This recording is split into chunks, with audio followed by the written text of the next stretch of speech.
tá? Não, e aí o que a gente vê na prática é o seguinte, é quando o paciente chega para a gente, teve o furúnculo, melhorou, aí fica tendo furúnculos de repetição, né? Como a gente vai abordar esses pacientes? Como é que a gente vai tentar descolonizar ele, a família? Então, o que é que a gente pode fazer? A gente falou que o Staphylococcus aureus, o principal casinha dele é na região das narinas, né? Mas a gente sabe que hoje algumas regiões de dobras, axila, região inframamária, região de períneo também são regiões que têm, né, o estáfilo também, sendo que a maior quantidade é região de nariz, né? E aí, se esse paciente está tendo infecção de repetição, o que é que a gente acha? Que esse paciente está tendo um contato, a sua quantidade de estáfilo está exacerbada, né? A mais do que o normal, né? E aí, para isso, a gente usa um termo. Vamos descolonizar esse paciente, né, Virginia? E como é que a gente faz a descolonização? Quer ver a pergunta do paciente, do menino? Quem foi que perguntou, Virginia? Não, perguntaram sobre antibiótico tópico no furúnculo. Aí eu já vou comentar. A gente vai explicar agora que a gente faz antibiótico tópico em caso de descolonização, tá? Quando a gente vai fazer a descolonização. Um dos esquemas que a gente vai comentar já é justamente a mupiracina, que perguntaram aí. Mas para o tratamento do furúnculo em si, veja só, gente, a infecção, ela é profunda. Ela é no folículo, tá certo? Então, assim, um antibiótico tópico, né, em cima da lesão, ele não vai conseguir tratar a infecção realmente do furúnculo. Tem que ser antibiótico sistêmico, tá? Certo? Para tratar o furúnculo, certo? Agora, já quando a gente vai fazer a descolonização, não. Quando a gente, né, o paciente ele está colonizado superficialmente, ele está colonizado realmente aqui na superfície da pele. E aí a gente pode, sim, um dos esquemas que a gente faz para descolonizar é usar antibióticos tópicos, né? O ácido fusídico, mupirocina, né? Eu gosto muito do ácido fusídico, adoro, eu acho que é o que eu mais uso para descolonizar. E aí existem vários esquemas, né? Perlinha, na literatura, de formas de descolonizar. Tem gente que faz comer direto, tem gente que faz, assim, tem vários esquemas, mas na prática, assim, o que eu faço normalmente é fazer ou a pomada de mupiracina ou ácido fusídico tópico nessas regiões de colonização. Está cortando um pouquinho tua internet. Hoje, Virginia, espera um pouquinho, tua internet está cortando um pouquinho. Vamos lá, repete de novo o que tu falou. Pronto. Aí falando da descolonização, tá dando para ouvir? Qualquer coisa tu segue aí. Está cortando um pouquinho ainda. Então, assim, ela está falando um pouquinho da descolonização, que não existe um tratamento padrão na literatura.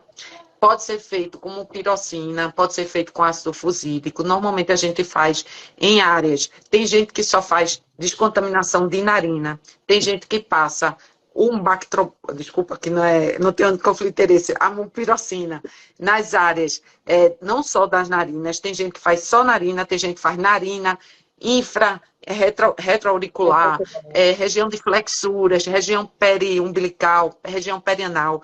Tem literatura que diz que só o nariz é suficiente, mas normalmente a gente faz 2 vezes ao dia, por 7 dias. Tem gente que faz 7 dias a cada mês, por 3 meses. Então, não existe, se você for ver na literatura, um padrão. O que eles pedem é descontaminar usando o antibiótico tópico, pode ser 7 dias ou 7 dias no mês por 3 meses, nessas áreas, principalmente do nariz, acompanhado de substâncias, banhos antissépticos, né? Que pode ser o uso do sabonete de clorexidine, né, porque ele ajuda a descontaminar, mas tenha cuidado, porque o sabonete ele tem hora para começar e hora para terminar, porque se o paciente ficar tomando banho todo dia com sabonete, daqui a pouco a pele está seca e com prurido, então a gente tira ele do furúnculo, mas ele entra no quadro do prurido crônico, então a gente tem que ter muito cuidado com clorexidina. A gente diz, olha, você vai passar esse tempinho aqui só descolonizando e volta para o seu sabonete normal, né?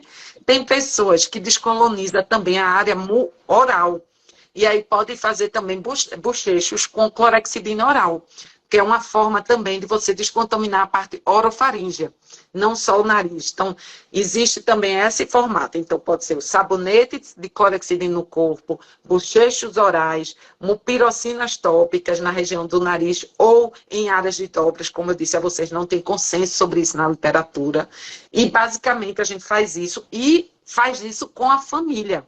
Então, às vezes, não é só a paciente. Você diz, olha, todo mundo vai fazer uma descontaminação em casa, né? Todo mundo vai ter que ajudar nessa descontaminação.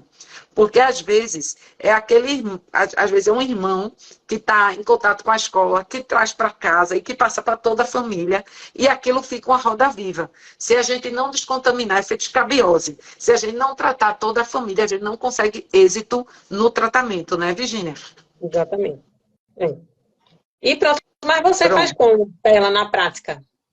Normalmente. Na prática eu faço assim, eu descontamino todo mundo, eu faço mais de uma vez no mês, assim, uma vez no mês, eu faço tipo 7 dias seguidos.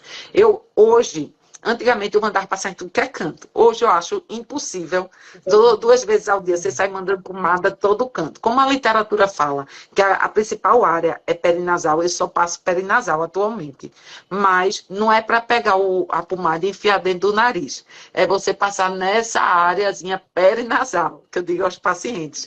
E aí eu faço 2 vezes ao dia, 7 dias. Uso muito a mupirocina na prática. E faço essa descontaminação com ela, e por uns 3 meses, e faço toda a família. É isso que eu faço na prática. Normalmente, a grande maioria a gente consegue resolver sim, mas existe na literatura paciente que às vezes precisa entrar até em medicações orais, quando o tópico para descontaminar não é possível, né? Então, mas assim, isso é realmente a exceção, mas assim, se vocês forem ler na literatura, não existe consenso sobre isso, entendeu? Existem várias formas diferentes de se fazer e que não tem um certo e nem tem um errado, mas que fala que a gente tem que descontaminar, né? E além de tudo, como eu falei para vocês, tentar ter esse cuidado dentro de casa, com as superfícies, com as áreas que esse paciente está, lavando as mãos, lavando as roupas, né? Botando aquela roupa para lavar bem direitinho, para descontaminar, com sabão, com tudo direitinho, né? Para a gente deixar ela bem descontaminada. Então, é isso que eu faço na prática. E você, isso aí é assim mesmo? Eu uso a mupirocina também, mas gosto muito do ácido fusídico. E aí passo também. Uso mais perinasal, pelo que você falou, né? Às vezes depende, se for um caso assim que eu vejo aquela furunculose assim, muito extensa, paciente tendo de repetição assim, mais severa, eu procuro usar nas outras áreas, né, periumbilical, ultramamária, para dar mais segurança dessa descolonização. Mas, no geral, eu passo realmente só perinasal. Perinasal também, perinasal, né? 2 vezes ao dia, 7 dias, durante 3 meses, né? Tanto o paciente como os familiares, né? E quando eu passo em várias áreas, é só no paciente, né? Geralmente, dos familiares, eu deixo só... Senão você não vai ter adesão, não. Exatamente. Não tem adesão, não.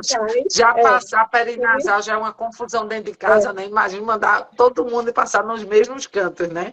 Realmente. Isso pode acontecer. Você deixar o paciente com todas as áreas e aqueles pacientes que moram na casa só com a região perinasal, né?